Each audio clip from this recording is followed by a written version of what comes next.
Welcome to the Action Network studio in New York City. I'm Maria Marino, and this is Green Dot Daily. We're live every weekday at 3 Eastern on the Action app and YouTube channel. But this will be our last show before Thanksgiving. Don't worry, we got other great content planned for you this week. More details on that in a bit. Coming up today, Matt Moore will make his NBA State of the Union address. But otherwise, the show is all about Monday Night Football, so that's where we start. These are the top 5 most bet props per BetMGM. Travis Kelce to score a touchdown. Kelce to score the first touchdown. Jalen Hurts to go over 8.5 rush attempts. 99% of money is on that over. Patrick Mahomes over 4.5 rush attempts, and Mahomes under 283.5 pass yards. With that, we say hello to Team Analytics, Sean Koerner and Nick Giffen. Not only are we going to get your favorite props, but also your runner-up. So Nick, let's start with you. What's your runner-up? Yeah, this is my runner-up, but I did track it in the Action app on Saturday. Still like it. It hasn't moved, and that is Noah Gray anytime touchdown at 8-1. Now, these primetime games, the top players are often the most bet for anytime touchdown. Your Travis Kelce's, your Jalen Hurts, your Pat Mahomes, these guys. So they often get juiced down and become unbettable, at least from a value standpoint. But often that'll open up value down the board for somebody like Noah Gray. And, it's a good matchup. The Eagles, they're second in defensive DVOA versus the run, but they do struggle versus the pass, where they're 25th. And that's dead last against the tight end position in defensive DVOA, 32nd out of 32 NFL teams. We know Travis Kelce's the main man at tight ends, but the Chiefs actually play with multiple tight ends at a top 5 rate in the NFL. Noah Gray himself usually plays between around 50 to 60% of his snaps. Now, the last 3 weeks have been closer to 50% snap rate, which may be why this is a little inflated. But I do expect him to be on the higher end of that 50 to 60% range this week because of the specific matchup where, the Chiefs can exploit the Eagles secondary, which is certainly the weaker part of their defense, especially the tight end matchup. So I like this at 8-1, and I would play this all the way down to 7-1. So Gray last recorded a touchdown against the Jets back in week 4. Could be due for another. Sean, your turn. What's your prop runner-up? Yeah, so this is my runner-up. I still like it. I'm still betting it. It's James Bradbury, the cornerback for the Eagles, under 3.5 tackles at -105 right now. Now, he has gone over this 4 times and under this 4 times on the season. So this is his actual median on the season. But there's a lot of reasons to think it'll be a little bit lower here because the Eagles typically face a ton of pass attempts a game anyway. They're usually leading, forcing teams into a pass-heavy game script. So they've faced 40 pass attempts a game, whereas, the Chiefs will probably still throw it a ton tonight, but they're only expected to throw it around 38 times, so maybe less tackle opportunities for him. Plus, it's also who Bradbury will likely be covering tonight is why I like his under. He's going to be on the outside, so he's probably going to be matching up with Marquez Valdez-Scantling and or Justin Watson most of the pass attempts, which means he's probably going to get some great cardio in tonight in the rain. These 2 receivers typically just run downfield. They don't see many targets. And when they do see a target, it's going to be a lower percentage deep shot. So neither one of these receivers is expected to see many targets, which is going to limit, the number of tackle opportunities that Bradbury gets. And, the Chiefs are going to lean on Travis Kelce, as always, and Rashee Rice, when he's in the slot, will be going up against cornerback Eli Ricks. So that's going to be a huge mismatch. There's even more reason for Mahomes not even to bother throwing the ball Bradbury's way tonight. So I'm projecting him, closer to 3 tackles tonight with about a 57-58% chance on the under, but just with some hidden downside here, considering who's going to be guarding. Where else can you get in-depth analysis on defensive props? I don't think there's anywhere else. That's why this is the place to be. All right, Nick, your favorite prop of the day, go. Yeah, I think this is going to be an interesting one because I think most people will be on the over, but I'm going to take under 38.5 passing attempts for Patrick Mahomes. His median this year is 39, so this is essentially right, at his median. But that came against opponents who rank 18.7 in the NFL in average time of possessions. However, the Eagles really control the clock. They are the third most heavy in terms of like time of possession team in the NFL. So, the Eagles really do control the clock. And so while I do expect Patrick Mahomes to have a pass heavy lean here, especially against the Eagles, the way they are a bit of a pass funnel defense, I expect the Eagles to potentially be even more run heavy, controlling the clock even more against Kansas City, who's certainly a run funnel defense. They're third in defensive pass DVOA, but 21st versus the rush. Also, Mahomes may have to use his legs a bit more when he does drop back because the Eagles generate the fifth most pressure in the NFL. The only other team he's faced this year that has generated more pressure overall than the Eagles this year was the New York Jets. And in that game, he only had 30 passing attempts. He had 6 dropbacks where he didn't even throw an attempt. He had 5 scrambles and took a sack as well. Also, there's rain in the forecast, an 80% chance of rain and double-digit winds with gusts into the 20s. So if that even plays a little bit of a factor into maybe a bit more of a rush-heavy script, that should stay under as well. Also, we've got Bet What Happens Live for the game tonight. The Bet What Happens Live model that I used to bet player props in game is projecting this closer to 36 attempts. So definitely like under on Patrick Mahomes' 38.5 passing attempts. I think he'll be going against the public here. I could see Sean. It was right there with me. Like we're like nodding our head. We're on it with you, Sean. I'll be nodding with Sean. Yeah. So, like, yeah. Well, that remains to be seen. Sean, which of your props made the final cut?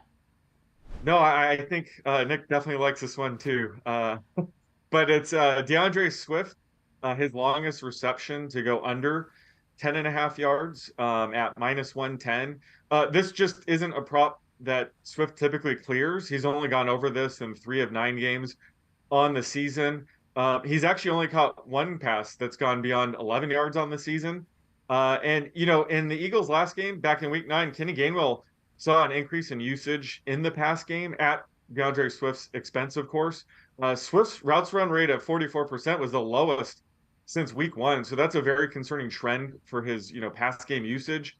And this is just a brutal matchup for running backs in the passing game against the Chiefs. They've been very good at slowing down running backs in the passing game. They've only allowed a yards per catch rate of 4.5 on the season, which is the second lowest. They've only allowed 1 running back to even clear 21 yards receiving a game, and that was Jeff Wilson, which was kind of fluky back in week 9. Part of that is just due to they do use man coverage at a pretty high rate, the 6th highest rate on the season, and DeAndre Swift only has 1 catch against man coverage all season, 22 catches against zone. So this just is not a great spot for DeAndre Swift in the passing game. I'm projecting his median closer to 9, so very close to this, but still with a 61% chance to stay under 10.5. You guys have laid out so many options. There's something for everybody. Thank you both for joining the show, and have a happy Thanksgiving. I'll miss you guys, but I'll see you next week. Thanks, you too. You as well. All right, let's take a closer look at the quarterbacks going head-to-head tonight. Currently co-favorites to win the MVP award. Stats are super comparable. Patrick Mahomes has thrown a couple more touchdowns, and his QBR is a bit higher. Jalen Hurts, though, has navigated a knee injury this season. So our NFL expert Simon Hunter joins us now. Good to see you on a Monday. Big night. Super Bowl rematch. You must be feeling excited, but look, both teams coming off a bye. You like the Eagles to keep this close, so tell us your reasoning. Yeah, there's a lot that goes into it, and you're playing the number, and there was a +3 all week. That's gone. That we're at the point now where I thought it would be back. I thought the public would be coming on the Chiefs, but clearly this is a game that everyone's pretty split on. So the money has not come in. It's stayed at 2.5 all day today. And looking at this matchup, how do you not favorite the Eagles? I do think the AFC, they might overall be a better conference, but the top heaviness of the NFC is pretty clear. And I think this is a matchup we're going to really see that show off, where the Eagles, they have no real weakness. The secondary was banged up early in the season, so teams were able to pass on the secondary. That's kind of been fixed now. They have a lot of guys coming back healthy. The Chiefs are just a team that are kind of stuck, right? They had to pay Mahomes. They gave him all that money, and they also had to pay Kelsey. So that's their offense. Like their offense is basically those 2 guys, and they've tried to funnel it through the running game this season, right? Take away that just one dimension that all they have is Kelsey. and it just has not worked. Like the running game against certain teams, yes, it might work for them. Against this Eagles run defense, it's not going to work. There's a reason they're the number one run defense in all of football. So just looking at this matchup, a lot of it favorites this Eagles team. The only reason I understand why people are betting the Chiefs, it's an Andy Reid spot after a bye week. Like, this is what all the people that play trends, anyone that plays these numbers, you're getting Andy Reid after a bye week, and you're getting Mahomes under 3 points, which we've all seen the stats. Mahomes as a 2.5 favorite or less, he's 19-6 against the spread. That is a big deal. Clearly, this guy, when he's undervalued, he does really well. So looking at this number, I'm not going to let that scare me off. I feel like those are based off past performances. That's the Chiefs of the old. This is the new Chiefs. This is not the easy wins, best in the NFL kind of team. This is a team that needs to grind out wins. Their offense has struggled these last couple of weeks, and we'll see if maybe the bye week they work things out offensively. I just don't see it. I don't think they have the pieces there. So the Eagles, the fact they had an extra week prepare for this with their own bye week is a big deal. But at the end of the day, it's just a revenge spot. Like, the fact that Jalen Hurts, one of the most quiet, well-mannered players in the entire league, his background screen heading into this whole season has been that Chiefs confetti falling down on the field after the Super Bowl. So that's just pure motivation for a guy. So the Chiefs could give a tough game to the Eagles here, but at the end of the day, I think the Eagles cover the 2.5. I think they cover the 3 if you got that number. So the Chiefs might win this game. I think it's going to be a close one, but I got the Eagles covering that number. Just way too big of a number for a team that, Hurts isn't used to this. Hurts has not been an underdog since 2021. So this is pretty insane for this Eagles team, the run they've been on. First game he's been an underdog in well over a year. Preach. That was perfection. I was going to push back on you a little bit, about the Mahomes numbers and being short favorites, but you didn't even give me the chance. You were ready, you were prepared, and you already addressed it. So I see it. I see the confidence. I certainly see the revenge spot. Now, I know you like to reference trends from our pal Evan Abrams, Director of Research here at Action Network. And so I know you've been following one of his trends closely. I think the entire betting world is, and that's primetime unders. According to Evan, unders on Monday Night Football are 11-1 this season. Any way in hell you're not betting the under? No, and I've been getting so lazy on it that I bet it. I don't even check the results. Like, I bet the under last night, 43.5, and it came through. And it's crazy where it's not these regular unders, right? It's been very lucky unders. You have mixed extra points, missed 2-point conversions. Like, it's been crazy how lucky these unders have been. And I'm just going to keep riding it. Like, I keep waiting to jump off the train, and I keep saying to myself, if 3 overs hit in a row, I'll get off of it, because I've been betting way too heavy on these unders, and every week it's come through. Right now it's 1-1 this week with a chance at 2-1, and I think most people look at this matchups and they think over. I honestly think under. I think both these teams, their defenses have actually been playing better than their offensive side. So, I'll keep riding that train. That's shocking, though. 11-1 on Monday nights to the under. That is a crazy stat from Evan. But, yeah, you got to keep riding, especially if you've been betting it since week 1. And we talked about it with Evan week 1. Historically, it's nice to bet these unders prime time. This year has been the freakish, flukiest run ever I can ever remember of an under. International unders, I think, went 5-0 as well. It's just been really, really wonky. So, you ain't going to catch me telling you to take an over for Right. a long time. I'm going to keep riding this trend. Well, be advised, we had Evan on the show a couple days ago, and he said he thinks this trend is going to level off a bit later in the season, where there's no way it's going to keep hitting at this rate. But for now, it's kind of been like set it and forget it. And to your point, like, until you see otherwise, you're going to keep going with it. Simon Hunter, thank you so much. Enjoy your Thanksgiving. Thank you. You too. You can hang with the Action Network crew Sunday, December 3rd in Hoboken, New Jersey at the Shepherd and the Knucklehead from 4 to 9:30 p.m. as we do a live broadcast of the Favorites podcast with Chad Millman and Simon Hunter. Go to eventbrite.com, search the Favorites pod, or hit the link below to RSVP.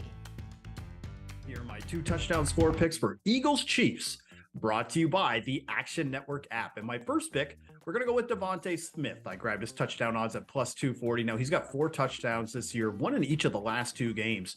And it wasn't that long ago that he had 7 catches for 100 yards against the Chiefs just in the Super Bowl. Now, Devontae, he typically plays over 90% of snaps. You know he's going to be on the field for majority of the game. And the presence of A.J. Brown should actually help Devontae. Brown has been on fire. He draws so much defensive attention, but that's what's given Smith one-on-one coverage to be able to score over the last couple of weeks. Now, the Chiefs, they have Trent McDuffie shadowing Brown. Devontae is the guy we want at plus 240. My next pick, we're going to go with Noah Gray at plus 900. Bit of a long shot here, but only 1 touchdown this season. But this is the bet where we're going to go against the public. Everyone is going to be on Travis Kelce to score a touchdown tonight because it makes sense. It's a good matchup for him. The Eagles, they're last in DVOA versus the tight end. They've allowed 5 touchdowns to the position. But that's also why we like Gray at plus 900, because he plays over 52% of snaps. He's got multiple targets over the last couple of games. If you want to bet Kelce at minus odds, maybe just consider him for first Chiefs touchdown, but we're going with Noah Gray for a long shot at plus 900. I'd play that down to plus 750. So those are my 2 picks. We're going with Noah Gray and Devontae Smith, both tracked at the Action Network app. Bon chance. Time for Skin in the Game, presented by Caldera Lab. Here's a market report for Monday Night Football. The total opened at 49, is now down to 45.5, with 62% of bets and 86% of money on the under. 54% of bets and 53% of money are also on the side of the Eagles, plus 2.5. For more, we send it over to Prop Bet Guy. Thanks, Maria. All right, so I know when everyone thinks about Chiefs versus Eagles, we're talking about all the offensive superstars. We got Mahomes, Hurts, Brown, Kelce, Smith, the list goes on. However, my favorite player prop for this game is actually on the defensive side of the ball, and that play is Drew Tranquill over 8.5 tackles and assists, which you can currently grab at minus 110 over at DraftKings. So for those unfamiliar, Tranquill, he serves as the Chiefs' starting middle linebacker, playing on virtually every defensive down in place of injured All-Pro Nick Bolton. So in Tranquill's 5 games as a starter this season, he's only cleared this line twice, but he has reached 8 combined tackles in all 5 contests. Matching up against the Eagles, though, should put Tranquill in prime position to get 9+ today. Philly is allowing their opponent 69 combined tackles per game, which is the 2nd highest mark in the NFL. In fact, an opponent's off-ball linebacker has recorded at least 9 tackles in each of the Eagles' 9 games played, with 10 linebackers reaching this line in total. So we're actually working with a 100% hit rate in terms of the matchup. And this is a Chiefs defense that looks to funnel the action towards Tranquill. Last season, this was a line that Nick Bolton did clear in 15 of his 20 total games, including the postseason, and yes, including the Super Bowl against the Eagles. Plus, we do have potential wind and rain in the forecast, so while I'm not relying on it, anything to curb the Eagles' downfield passing attack, even slightly, would be a help to us with this. This is a ceiling type spot for Tranquill. I have him projected closer to 10. Good luck if you're tailing. Want to share this exclusive deal with our audience? You're not beating this offer. Use code GDD at calderalab.com and get 20% off right now. That's 20% off with code GDD at calderalab.com to make unforgettable first impressions with the best gift this holiday season. It's time to get the NBA State of the Union address with Action Network senior writer Matt Moore.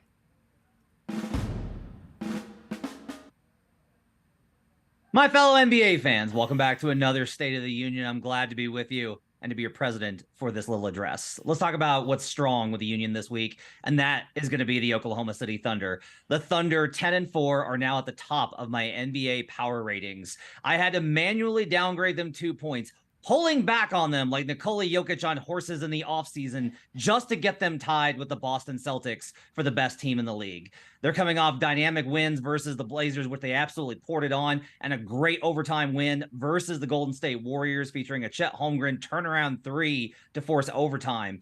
They've got so much going right for them right now. Let's talk about Shai Gilgeous-Alexander. How about him for MVP at 16-1? Shai's impacting the floor on both ends. He's able to be a disruptive defender, creating havoc and getting out in transition. He's working that 2-man game with Chet Holmgren. He's scoring efficiently. He's scoring effectively. He's absolutely controlling his minutes. He's been phenomenal. 16-1 for him for MVP is real value right now. He's going to be in this conversation all season long. Let's also talk about the Oklahoma City Thunder and how, if you're really going to talk about the process, about how to rebuild, the Oklahoma City Thunder are the real process. Because when they downshifted in 2021, they grabbed multiple top 10 picks and accumulated all those draft assets over the coming seasons, and they've managed it well. They were patient, but they also were purposeful in their how they approach rebuilding this team. They not only acquired Shea in the trade of Paul George of the Los Angeles Clippers, but they also were able to add guys like Jalen Williams and Chet Holmgren. They developed guys like Isaiah Joe, who's been phenomenal this season. Aaron Wiggins, who's not a name that you're going to hear a lot, who's been great. Lou Dort. They were able to build guys and actually move in the right direction with Mark Daigneault as coach. And they actually rebuilt on a timeline that was tight, cohesive, and built towards something the fans can get behind. That is the real process. Unfortunately, not everything's strong in the association this week, as we have to look at the Chicago Bulls. The Bulls got a win versus the Heat the other night, but really this team is clearly such a mess. The biggest problem, obviously, is the ongoing elephant in the room with Zach LaVine. Reports have been out there over the last 2 weeks that LaVine is being actively engaged in trade talks across the league, and there's a number of teams that are interested. The New York Knicks, the Los Angeles Lakers, and more are going to be interested in LaVine as this continues on. DeMar DeRozan's minutes have been an absolute disaster. It's important to note that LaVine was on track to be an all-NBA level guard before DeRozan was added from the San Antonio Spurs 2 seasons ago, and that the minutes for LaVine have gotten progressively worse the more he spent time next to DeRozan. That's not DeRozan's fault, but their inability to space the floor next to each other causes real problems with them being able to win their minutes, which is getting to be a real issue. There's calls for Billy Donovan to be fired, and there's a lot of questions about will they blow it up or not. What's interesting on the trade front is there's no real way to be able to tell whether or not the Bulls are going to really actually tear everything down, which has been suggested by outside sources in the league, or whether they're going to just continue to try and keep the playoffs in mind, which has been the goal of ownership the last few seasons. The Bulls truly are a train wreck right now, and I have no idea how they're going to get out of it. Matt, thank you so much for that address. If I may respond briefly, it's too bad about the Bulls. They have fallen so far from a couple years ago when they were promising with Lonzo Ball and names escaping me. Who did they get from the Lakers? Headband, got injured. Alex Caruso. Like that season, it looked like everything was like going right. And then the last couple seasons, unfortunately not. And then as far as the Thunder, I'm a fan. You've heard of quiet quitting?